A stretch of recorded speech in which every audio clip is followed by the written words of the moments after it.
தமிழக அரசியலில் மிகப்பெரிய தாக்கத்தை விஜய் அவங்க ஏற்படுத்திக்கிட்டு இருக்காங்க அப்படின்னு சொல்லலாம். ஏன்னா கட்சி ஆரம்பித்ததுலேருந்து எந்த இடம் போனாலும் சரியான கூட்டம் கூடிக்கிட்டு இருக்கு. அது இந்த டிஸ்ட்ரிக்ட் அப்படின்னு வந்து ஸ்பெசிஃபிக்காலாம் கிடையாது, எங்கே போனாலும் சரியான கூட்டம். போன வாரம் திருச்சியில் வந்து நினச்சி கூட பார்க்க முடியாத கூட்டம் கூண்டுச்சு. காலையில் வந்து பேசணும்னு பார்த்தா சாயங்காலம் வந்து பேசுகிறாங்க, அந்தளவுக்கு வரக்கூட முடியலை கூட்டம். அடுத்து அரியலூர் போகிறாங்க, அங்கேயும் சரியான கூட்டம், அங்கே தான் வந்து பேசவும் முடிஞ்சது. பெரம்பலூர் போகலான்னு பார்த்தா நைட்டு 12 மணிக்கு சரியான கூட்டம் கூடி இருக்குது. ஆனால் என்ன, அங்கே கூடியிருந்த மக்களுக்கு சோகம்தான். ஏன்னா நைட்டு 12 மணிக்கு இது மாதிரி வரக்கூடாது அப்படிங்கிற ரூல்ஸ்னால் வரலை. அங்கே அந்த மக்கள் சந்திப்பு நடக்கலை. சரி, இங்கே நடக்கலை, அடுத்த எங்கடா அப்படின்னு வந்து இந்த வாரத்துக்கு வந்து பிளான் பண்ணுறாங்க. 3 டிஸ்ட்ரிக்டை வந்து ஒரு நாளில் கவர் பண்ண முடியல, 2 மாவட்டம் மட்டும் போதும் அப்படின்னு முடிவு பண்ணுறாங்க. அதனால டெல்டா மாவட்டம் நாகப்பட்டினத்தையும் திருவாரூரையும் வந்து குறி வைக்கிறாங்க. அதே மாதிரியே குறி வச்சுட்டு இங்கே வந்து பேசுகிறாங்க. பட் இங்கே வந்து நிறையா விஷயங்கள் வந்து பேசுகிறாங்க. மிரட்டி பார்க்குறீங்களா சிஎம் சார், இதுக்கு வந்து விஜய் வந்து ஆள் கிடையாது அப்படின்னு வந்து சொல்லியிருந்திருப்பாங்க.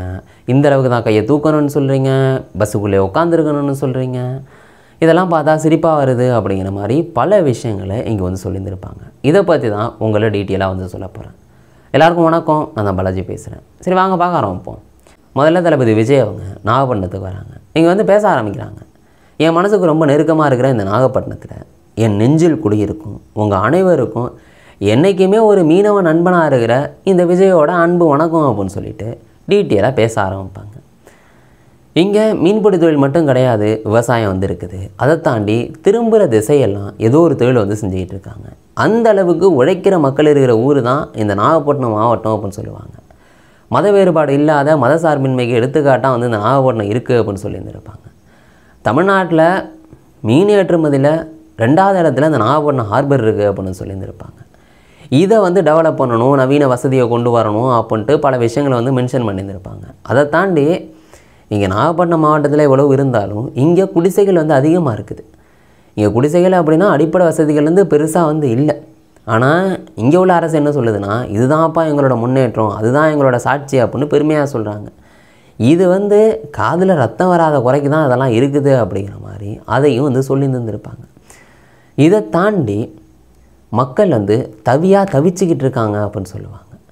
இங்கே இருக்கிற மீனவர்கள் வந்து மீன் பிடிக்க போகும்போது ஸ்ரீலங்கா கடற்படையினர் வந்து பிடிக்கிறது, சுடுறது, இது மாதிரி வந்து பண்ணுறாங்க. இதுக்கு வந்து நம்ம அப்பையிலேருந்து வந்து குரல் கொடுத்துக்கிட்டு இருக்கோம். இது நம்மளோட கடமை, உரிமை அப்படின்னு சொல்லியிருந்திருப்பாங்க. 2011 பிப்ரவரி 24 வந்து பேசுகிறேன் அப்படிங்கிற மாதிரி சொல்லியிருந்திருப்பாங்க. களத்துக்கு வர்றதுக்கு வந்து இது முதல் தடவை கிடையாது, இது புதுசும் கிடையாது அப்படிங்கிற மாதிரி சொல்லுவாங்க. ஏன்னா இதுக்கு முன்னாடி விஜய் மக்கள் இயக்கம் அதுலேருந்து வந்தோம், இப்போ தமிழக வெற்றி கழகத்துலேருந்து வரோம் அப்படின்னு வந்து சொல்லியிருந்திருப்பாங்க. அதை தாண்டி 2 கட்சி தான் அவங்க எதுக்குறாங்களே, ஒன்று திமுக, இன்னொன்று பாஜக. அதையும் இதில் வந்து மென்ஷன் பண்ணியிருப்பாங்க. மீனவர்களுக்கு ஒரு பிரச்சனை அப்படின்னா ஒரு கடிதத்தை மட்டும் எழுதுகிறாங்க, அதுக்கப்புறம் கப்பு சிப்புன்னு வந்துருந்துடுறாங்க, எந்த ஒரு விஷயத்தையும் பண்ணுறதில்ல. அப்படி கபட நாடகம் ஆடுது திமுக அப்படின்னு சொல்லியிருந்திருப்பாங்க. அடுத்து என்ன சொல்லுவாங்கன்னா, மற்ற மாநிலத்தில் இது மாதிரி மீனவர்கள் பிடிபட்டால் அது இந்திய மீனவர்கள் அப்படின்னும், தமிழ்நாட்டில் மீனவர்கள் பிடிபட்டால் இது தமிழக மீனவர்கள் அப்படின்னும் வந்து சொல்கிறாங்க. இப்படி பிரித்து காமிக்கிறாங்க பாசிச பாஜக அப்படின்னு சொல்லியிருந்திருப்பாங்க. எல்லாத்துக்கும் தீர்வு எட்டணும், தீர்வை காண்றதும் தீர்வை நோக்கி போகிறது தான் எங்களோட குறிக்கோள் அப்படிங்கிற மாதிரி வந்து சொல்லியிருந்திருக்காங்க. இதை தாண்டி இன்னொன்று என்ன சொல்லியிருப்பாங்கன்னா, இங்கே இருக்கிற மண் வளத்தை வந்து பாதுகாக்கணும் அப்படின்னா இறால் பண்ணைகளை வந்து முறைப்படுத்தணும். அதை தாண்டி இங்கே இருக்கிற கடலோர கிராமங்கள் இருக்குல்ல, இங்கே மண்ணரிப்பை, அதை வந்து மீனரிப்பு அப்படின்னு சொல்லியிருந்திருப்பாங்க. இங்கே மண்ணரிப்பை தடுக்கிறதுக்கு அலையாத்தி காடுகளை வந்து இன்னும் அதிகப்படுத்தணும். ஆனால் அதை விட அவங்க, அதாவது இப்போ ஆண்டுகிட்டு இருக்க திமுக அரசு சொல்லுவாங்க, அதை விட அவங்களோட குடும்பத்தோட வளர்ச்சியை தான் அவங்க வந்து கண்ணுங்கருத்துமாக பார்த்துக்கிட்டு இருக்காங்க அப்படின்னு தளபதி விஜய் அவங்க சொல்லியிருப்பாங்க. இங்கே நாகப்பட்டினத்தில் மெரெயின் காலேஜ் கொண்டு வரணும், அதை தாண்டி மீன் சார்ந்த தொழிற்சாலைகளை அமைக்கணும் அப்படின்னு பல விஷயங்கள் சொல்லுவாங்க. இதையெல்லாம் அடுத்து வந்து பார்த்துட்டிங்கன்னா நாகூர், வேளாங்கண்ணி, கோடியக்கரை, இங்கே டூரிஸ்ட் பிளேஸை வந்து பயங்கரமாக டெவலப் பண்ணணும், மக்களை இங்கே ஈர்க்கணும் அப்படின்ட்டு பல விஷயங்களை வந்து சொல்லுவாங்க. இங்கே இருக்கிற இந்த நாகப்பட்டினம் பஸ் ஸ்டாண்டு எந்த அளவுக்கு சுத்தமாக இருக்குது அப்படின்னு வந்து கேட்டிருந்திருப்பாங்க. வேதாரண்யத்தில் இந்த உப்பு ஏற்றுமதிக்கே சரியான வசதியை ஏற்படுத்தி தரணும் அப்படின்னு சொல்லியிருந்திருப்பாங்க. அது மட்டும் இல்லாமல் மழைக்காலங்களில் நெல்லெல்லாம் நனையுது, அதுக்கு சரியான குடோனை வந்து கட்டணும் அப்படின்னு சொல்லியிருந்திருப்பாங்க. இது மாதிரி நாகப்பட்டினத்துக்கு என்ன தேவையோ அதெல்லாம் வந்து பேசியிருந்திருப்பாங்க. அடுத்து என்ன சொல்லியிருப்பாங்கன்னா, நான் திருச்சி, அரியலூர், பெரம்பலூர் வந்து போனேன். பட் திருச்சியில் வந்து என்ன நடந்ததுன்னு எல்லாருக்கும் தெரியும். அரியலூர்லேயும் பேசிட்டாங்க. பட் பெரம்பலூர் போய் பேசவே முடியல. அதுக்கு வந்து மன்னிப்பு கேட்டிருப்பாங்க.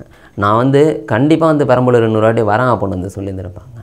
அது என்னடா அது சனிக்கிழமை மட்டும் வரீங்க அப்படின்னு வந்து கேட்குறீங்க அப்படின்னு, அதாவது அப்படி கேட்குறாங்கல்ல நிறைய பேர். அதுக்கு வந்து தளபதி விஜய் அவங்க என்ன சொல்கிறாங்கன்னா, இது மாதிரி சனிக்கிழமை வந்து ஒரு லீவு நாள், அதை தாண்டி மக்கள் ஃப்ரீயாக இருப்பாங்க. ஏன்னா ஞாயிற்றுக்கிழமை வச்சாலும் அடுத்த நாள் வந்து வேலையெல்லாம் இருக்கும். அதனால சனிக்கிழமை வந்து ஸ்பெசிஃபிக்காக வச்சுருக்காங்க. அதுக்கு காரணம் சொல்லுவாங்க, இது மாதிரி லீவாக இருக்கும், ஓய்வு நாளாக இருக்கும், அதனால தான் அதை செலக்ட் பண்ணணும் அப்படின்னு. அதையும் தாண்டி அரசியலில் சில பேருக்கு ஓய்வு கொடுக்கணும் இல்லையா அப்படின்னு வந்து சொல்லியிருந்திருப்பாங்க. அதாவது அவங்க யாரை சொல்கிறாங்க அப்படின்னு ஸ்ட்ரிக்டாகவே தெரியும்.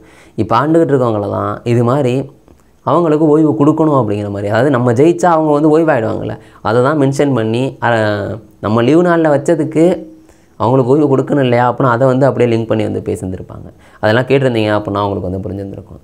அதை தாண்டி என்ன சொல்லுவாங்கன்னா, நான் மக்களை சந்திக்கிறதுக்கு நிறையா கட்டுப்பாடுகளை வந்து விதிக்கிறீங்க, சொத்தையான காரணங்கள் வந்து சொல்கிறீங்க அப்படின்னு சொல்லுவாங்க.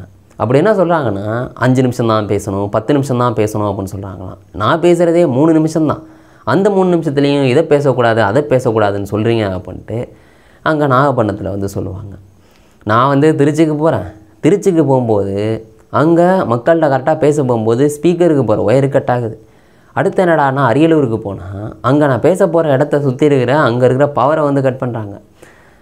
நான் தெரியாமல் தான் கேட்குறேன், இங்கே ஒரு ஆர்எஸ்எஸ் தலைவரோ இல்லாட்டி பிரைம் மினிஸ்டரோ இல்லாட்டி உள்துறை அமைச்சர் இங்கே வராங்க அப்படின்னா ஒயரு கட் ஆகுமா இல்லாட்டி பவர் தான் கட் ஆகுமா அப்படின்னு வந்து கேட்டுருந்துருப்பாங்க.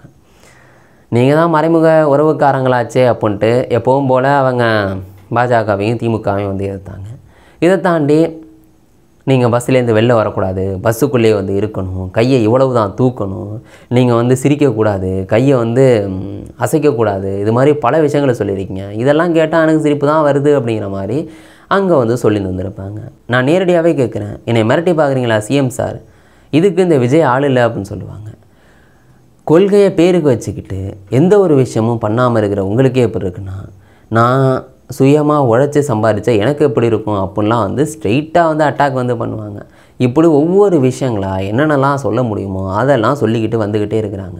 நாங்கள் என்ன கேட்குறோம், இது மாதிரி பெரிய இடம் வந்து கேட்குறோம், நிறையா மக்கள் வந்து ஃப்ரீயாக நின்று பார்க்குறதுக்காக. ஆனால் நீங்கள் நாங்கள் செலக்ட் பண்ணி கொடுக்குற இடத்தையெல்லாம் கொடுக்க மாட்டேறீங்க. நீங்கள் மக்கள் எங்கெங்கெல்லாம் நெருக்கமாக நிற்கிறதுக்கு வந்து இடம் இருக்கோ சின்ன சின்ன இடமா கொடுக்குறீங்க அப்படின்ட்டு குற்றச்சாட்டு வந்து வச்சுருந்துருப்பாங்க. உங்களோட எண்ணம் தான் என்ன சார், நாங்கள் வந்து மக்களை பார்க்கக்கூடாது, அவங்களோட குறைகளை கேட்கக்கூடாது, அவங்களுக்கு குரல் கொடுக்கக்கூடாதுன்னு நினைக்கிறீங்களா சார் அப்படின்னு சொல்லுவாங்க. ஒரு அரசியல் தலைவனாக விடுங்க, நான் தமிழ்நாட்டு மண்ணோட மகனா, தமிழக மக்களோட சொந்தக்காரனா நான் அவங்கள சந்திக்கக்கூடாதா, நான் என் சொந்தத்தை என் மக்களை பார்க்குறதுக்கு போகக்கூடாதா, நீங்கள் இப்படி அடக்குமுறையை கையாளுறீங்க அப்படின்ட்டு தளபதி விஜய் அவங்க நாகப்பட்டினத்தில் இதை வந்து சொல்லி தந்திருப்பாங்க. இதையும் தாண்டி வந்து பார்த்துட்டிங்கன்னா 2026 எப்பவும் போல் சொல்கிறாங்க, டிவிகேக்கும் டிஎம்கேக்கும் தான் வந்து போட்டி இப்படின்ட்டு பல விஷயங்களை சொல்லிவிட்டு கேட்குதா மைடியர் அப்படின்னு வந்து சொல்கிறாங்க. அங்கே இருக்கிற அந்த தொண்டர்கள் வந்து என்ன சொல்லுவாங்கன்னு உங்களுக்கு தெரியும், அதை சொல்கிறாங்க. பட் அதுக்கு தளபதி விஜய் அவங்க என்ன சொல்கிறாங்கன்னா, அதெல்லாம் சொல்லாதீங்க, நம்ம ஆசையாக பாசமாக கூப்பிட்டா அவங்களுக்கு பிடிக்க மாட்டாங்குது, கேட்குதா மைடியர் சிஎம் சார் அப்படின்னு வந்து சொல்லி தந்துருப்பாங்க. இப்படி இந்த கூட்டம் வந்து உங்களை தூங்க விடாது, இது வந்து உங்களை துரத்திக்கிட்டே இருக்கும் அப்படின்ட்டு நாகப்பட்டினத்தில் இதை சொல்லிட்டு வந்து முடிக்கிறாங்க. அதுக்கப்புறம் திருவாரூர் வராங்களா, திருவாரூரில் வந்து பார்த்துட்டிங்கன்னா கிட்டத்தட்ட ஒரு 10 நிமிஷத்துக்கிட்ட தான் பேசியிருப்பாங்க, அதிகம் வந்து பேசலை. அப்படி அங்கே பேசும்போது இங்கே திருவாரூர் தேர் தான் ரொம்ப ஒரு ஃபேமஸான ஒரு விஷயம், இதுதான் இந்த மண்ணோட அடையாளமாக இருக்குது அப்படின்னு வந்து சொல்லி இருந்திருப்பாங்க. இதை தாண்டி இந்த தேர் வந்து ஓடாமல் இருந்தப்போ இதை வந்து ஓட்டினது நாங்கள் தான் அப்படின்னு வந்து பெருமையாக வந்து சொல்லிக்கிட்டு இருந்தாங்க. அது யாருன்னு உங்களுக்கு தெரியும் அப்படின்னு சொல்லுவாங்க. அவங்களோட மகன் வந்து இன்றைக்கி தமிழ்நாட்டை தமிழ்நாடுங்கிற தேரை இங்கிட்டு ஓட விடாமல் 4 பக்கமும் கட்டையை போட்டு அப்படியே நிற்க வச்சுருக்காங்க, இதை பெருமையாக சொல்லிக்கிட்டு இருக்காங்க அப்படின்ட்டு மென்ஷன் பண்ணியிருந்திருப்பாங்க. இதையும் தாண்டி திருவாரூர் மாவட்டத்தை அவங்க சொந்த மாவட்டம் அப்படின்னு சொல்கிறாங்க, பட் இதை வந்து கண்டுக்கிறதே வந்து கிடையாது, கருவாடாக வந்து காஞ்சிக்கிட்டு இருக்குது அப்படின்னு வந்து சொல்லுவாங்க. இங்கே அடிப்படை சாலை வசதி கூட ஒழுங்காக இல்லை அப்படின்னு வந்து சொல்லுவாங்க. எல்லாம் பெருமையாக சொல்கிறீங்க, பட் இதுவே ஒழுங்காக இல்லை அப்படின்னு சொல்கிறாங்க. இதையெல்லாம் தாண்டி வந்து பார்த்துட்டிங்கன்னா மெடிக்கல் காலேஜில் வந்து எல்லா எக்யூப்மெண்ட்டும் வந்து சரியாக வேலை செய்யுதா அப்படின்னு வந்து கேட்பார். இப்படி ஒவ்வொரு விஷயங்களும் சொல்லிட்டு வரும்போது அடுத்து விவசாயத்துக்கு வராங்க. விவசாயத்தில் வந்து பார்த்துட்டிங்கன்னா அது நெல் கொள்முதல் நிலையம் இருக்குல்ல, அந்த நெல் கொள்முதல் நிலையத்தில் ஒரு சிப்பத்துக்கு அதாவது 40 கிலோ மூட்டைக்கு 40 ரூபா வந்து வாங்குகிறாங்க. அப்போனா 4.5 வருஷத்தில் எத்தனை கோடி ரூபா அந்த அடிச்சுருந்துருப்பாங்க அப்படின்னு வந்து கேட்பாங்க. நான் வந்து டெல்டா மாவட்டத்தில் தான் வந்திருக்கேன். ஒரு 40 கிலோ மூட்டை வந்து கொண்டு போகிறோம் அப்படின்னு வைங்களேன், 35 ரூபா வந்து வாங்குவாங்க. 40 கிலோ மூட்டைனா 40 கிலோ கிடையாது, 1.5 கிலோ வந்து எக்ஸ்ட்ரா பிடிப்பாங்க. ஏன்னா அந்த நெல் காஞ்சதுன்னா வெயிட்டு கம்மியாகும்ல, அதனால் 1.5 கிலோ எக்ஸ்ட்ரா பிடிப்பாங்க. ஒரு மூட்டைக்கு வந்து 35 ரூபா வந்து வாங்குவாங்க. இப்படி இது வந்து நடந்துக்கிட்டு தான் வந்து இருந்துகிட்டு இருக்குது. தளபதி விஜய் அவங்க இந்த 4 வருஷமாக நடக்குதுன்னு சொல்லியிருந்திருப்பாங்க. பட் இது வந்து அதுக்கு முன்னாடியிலேருந்தே வந்து நடந்துக்கிட்டு தான் இருக்குது. இது 35 ரூபா அப்படிங்கிறது அதுக்கு முன்னாடி கொஞ்சம் கம்மியாக வந்து இருந்திருக்கும். அது அதிமுக ஆட்சியிலையும் நடந்திருக்கு, இதுலேயும் நடந்துருக்கு. இது வந்து எல்லாருக்குமே தெரிஞ்சு ஓப்பனாக நடந்துக்கிட்டு ஒரு விஷயமாக தான் வந்து இருந்துகிட்டு இருக்குதுன்னு சொல்லி ஆகணும். இதை வந்து மென்ஷன் பண்ணியிருந்திருப்பாங்க, பல கோடி ரூபா அதில் ஊழல் நடந்திருக்கு, ஸ்கேம் நடந்திருக்கு அப்படிங்கிற மாதிரியும் அப்படியும் வந்து சொல்லியிருந்திருப்பாங்க. இப்படி வந்து நடந்துக்கிட்டே வந்து இருந்துகிட்டு இருக்குது. விவசாயம்னு எடுத்துக்கிட்டிங்கன்னா வைங்களேன், அதில் லாப நட்டத்தெல்லாம் பார்க்க முடியாதுங்க. உண்மையிலே கணக்கு போட்டு பார்த்தீங்கன்னா நட்டம் வந்து அதிகமாக தான் வந்து இருக்கும். சரி, அதை விடுங்க, நம்ம இப்போ அந்த டாப்பிக்குள்ளே போகிறது கிடையாது, இந்த டாப்பிக்குள்ளே வருவோம். இப்படி பேசிட்டு இது மாதிரி ஊழல் இல்லாத தமிழகத்தை உருவாக்குவோம், அதை தாண்டி ஏழ்மை வறுமை இல்லாத தமிழகத்தை வந்து உருவாக்குவோம், குடும்ப ஆதிக்கம் இல்லாத தமிழகத்தை உருவாக்குவோம் அப்படின்ட்டு பல விஷயங்களை வந்து சொல்லுவாங்க. தீர்வை எப்பவும் சொல்கிற மாதிரி தீர்வை காண்றதும் தீர்வை நோக்கி போகிறதும் நடைமுறைக்கு எது சாத்தியமோ அதை தான் பண்ணுவோம் அப்படின்ட்டு சொல்லிக்கிட்டு இருக்காங்க. இந்த கூட்டம் வந்து சும்மா கூடுது அப்படின்னு சொல்கிறாங்க, இது ஓட்டாக மாறாது அப்படின்னு சொல்கிறாங்க. இது சும்மா கூடுற கூட்டமாக அப்படின்ட்டு தளபதி விஜய் அவங்க திருவாரூரில் கேட்டுட்டு அதுக்கப்புறம் அந்த மக்கள் சந்திப்பையும் வந்து முடிப்பாங்க. இப்படி நாகப்பட்டினம் திருவாரூர் ரெண்டுமே வந்து முடியுது, 2 பேசி முடிக்கிறாங்க. இப்படி 2வது வாரமும் அவங்களுக்கு வெற்றிகரமாக முடிஞ்சதுன்னு சொல்லலாம். ஏன்னா அந்தளவுக்கு வந்து கூட்டமும் வந்து கூடி இருந்துச்சு. நீங்கள் இந்த விஷயத்தை பற்றி என்ன நினைக்கிறீங்க? 2026 யார் ஆட்சி அமைப்பா அப்படின்னு நினைக்கிறீங்க? யாருக்கு எத்தனை % ஓட்டு விழுவும்? உங்களுக்கு என்ன தோணுதோ அதை கேட்க கமெண்ட் பண்ணுங்கள். நாளைக்கு இன்னொரு ரெடியில் நான் உங்களை சந்திக்கிறேன். Bye guys.